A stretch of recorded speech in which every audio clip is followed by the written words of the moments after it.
ನಮಸ್ತೆ ಗೆಳೆಯರೆ. P F ಹಣ ಪಡೆಯುವ ಮಿತಿ 50,000ರಿಂದ 1,00,000ಕ್ಕೆ ಏರಿಕೆ ಮಾಡಿದ್ದಾರೆ. ಸೊ ಮೊದಲೆಲ್ಲ ನೀವು ಏನಾದರೂ ಪಿ ಎಫ್ ಅಮೌಂಟ್ನ ತೊಗೋಬೇಕು ಅಂದರೆ ಇ ಪಿ ಎಫ್ ಚಂದಾದಾರರು ಈಗ ತಮ್ಮ ಖಾತೆಗಳಿಂದ 1,00,000 ರೂವರೆಗೂ ಹಿಂಪಡೆಯಬಹುದು. ಈ ಹಿಂದೆ ಈ ಮಿತಿಯನ್ನು 50,000 ಆಗಿತ್ತು. ಕಾರ್ಮಿಕ ಸಚಿವಾಲಯ ಏನಿದೆ ಇ ಪಿ ಎಫ್ ಒ ನಿಯಮಗಳ ಹಲವಾರು ಬದಲಾವಣೆಗಳನ್ನು ಮಾಡಿದೆ, ನೀವು ನೋಡ್ಬೋದು. ಸೊ ನೌಕರರ ಭವಿಷ್ಯ ನಿಧಿ ಏನಿದೆ ಈ ಚಂದಾದಾರರಿಗೆ ಒಂದು ಖುಷಿ ವಿಚಾರನ ಕೊಟ್ಟಿದೆ. ಏನು? ವೈಯಕ್ತಿಕ ಖಾತೆಗಳಿಂದ 1,00,000 ರು ಹಣವನ್ನು ಹಿಂಪಡೆಯಬಹುದು. ಈ ಹಿಂದೆ ಈ ಲಿಮಿಟ್ ಏನಿತ್ತು? ಕೇವಲ 50,000 ರು ಮಾತ್ರ ಆಗಿತ್ತು. ಆದರೆ ಈಗ ಈ ಮಿತಿಯನ್ನು ಹೆಚ್ಚಿಸಲಾಗಿದೆ ಅಂತ ಕೇಂದ್ರ ಸಚಿವ ಯಾರಿದ್ದಾರೆ, ಕಾರ್ಮಿಕ ಸಚಿವ ಮನ್ಸುಖ್ ಮಾಂಡವಿಯಾ ಹೇಳಿದ್ದಾರೆ. ಓಕೆನಾ, ಮನ್ಸುಖ್ ಮಾಂಡವಿಯಾ ಆಲ್ರೆಡಿ ಇದನ್ನು ಪ್ರಕಟಣೆ ಹೊರಡಿಸಿದ್ದಾರೆ. ಸರ್ಕಾರವು ಪಿ ಎಫ್ ಹಿಂಪಡೆಯುವ ಮಿತಿಯನ್ನು ಈಗ 1,00,000 ರೂಪಾಯಿಗಳಿಗೆ ಹೆಚ್ಚಿಸಿದೆ. ನಿವೃತ್ತಿ ಉಳಿತಾಯ ನೀವು ಯಾರೆಲ್ಲ ಇದ್ದಾರೆ ಇದರಿಂದ ಪ್ರಯೋಜನ ಆಗುತ್ತೆ. ಈ ಹಿಂದೆ ಈ ಮಿತಿ ಕೇವಲ 50,000 ರೂಪಾಯಿಗಳಾಗಿತ್ತು. ಕಾರ್ಮಿಕ ಸಚಿವಾಲಯ ಇದನ್ನು ಬದಲಾವಣೆ ಮಾಡಿದ್ದಾರೆ. ಸೊ ಇದು ತುಂಬ ಒಂದು ಜನಕ್ಕೆ ಹೆಲ್ಪ್ ಆಗುತ್ತೆ. ಇದು ಇನ್ನೊಂದೇನೆಂದರೆ, ಪ್ರಸ್ತುತ ಉದ್ಯೋಗಿಗಳು ಏನಿದ್ದಾರೆ ಅವರು 6 ತಿಂಗಳು ಪೂರ್ಣಗೊಳ್ಳುವ ಮೊದಲು ತಮ್ಮ ಅಗತ್ಯಗಳಿಗಾಗಿ ಹಣವನ್ನು ಹಿಂಪಡೆಯಬಹುದು ಅಂತ ಕೂಡ ಹೇಳಿದ್ದಾರೆ.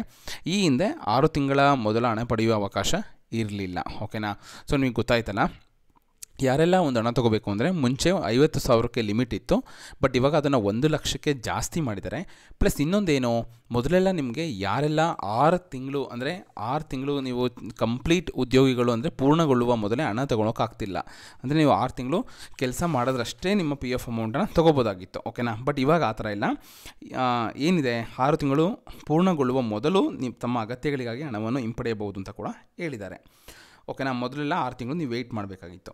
ಇನ್ನೊಂದು ನೋಡೋದಾದರೆ ಮೈನಾಗಿ ಏನಿದೆ, 10 ಮಿಲಿಯನ್ ಹೆಚ್ಚು ಉದ್ಯೋಗಗಳಿಗೆ ನಿವೃತ್ತಿ ಆದಾಯವನ್ನು ಒದಗಿಸುವ ಪ್ರಸ್ತಾಪವಿದೆ. ಓಕೆನಾ, ಇದ್ರ ಜೊತೆ ಇನ್ನೊಂದು 2024 ಸಾಲಿಗೆ ಏನಿದೆ, 2024 ಸಾಲಿನ ಏನಿದೆ ಅದು ಪಿ ಎಫ್ ಉಳಿತಾಯಕ್ಕೆ 8.25 ಅಂದರೆ 8.25 ಬಡ್ಡಿ ದರವನ್ನು ನಿಗದಿ ಮಾಡಿ ನಿಮಗೆ ಬಡ್ಡಿನ ಕೊಟ್ಟಿದ್ದಾರೆ.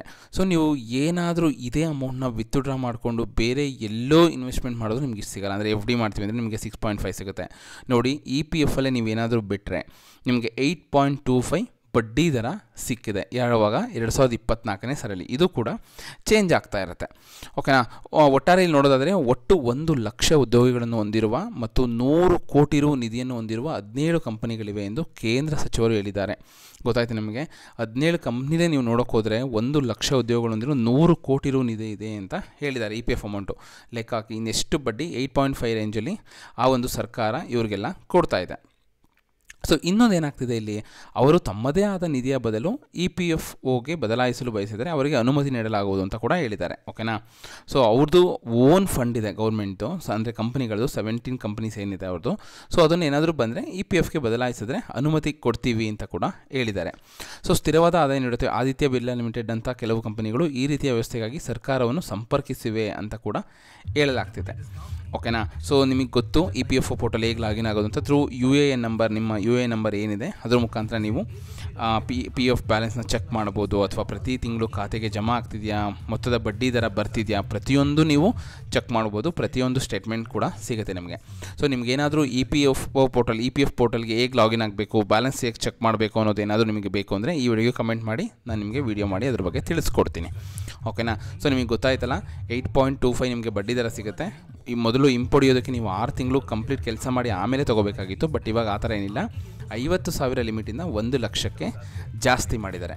ಓಕೆನಾ, ಸೊ ಇದೇ ರೀತಿ ಹೆಚ್ಚಿನ ಒಂದು ಮಾಹಿತಿಗಳಿಗಾಗಿ ನನ್ನ ಯೂಟ್ಯೂಬ್ ಚಾನಲ್ನ ಸಬ್ಸ್ಕ್ರೈಬ್ ಮಾಡಿ ಇದೇ ರೀತಿ ಸಪೋರ್ಟ್ ಮಾಡ್ತಾಯಿರಿ. Thank you.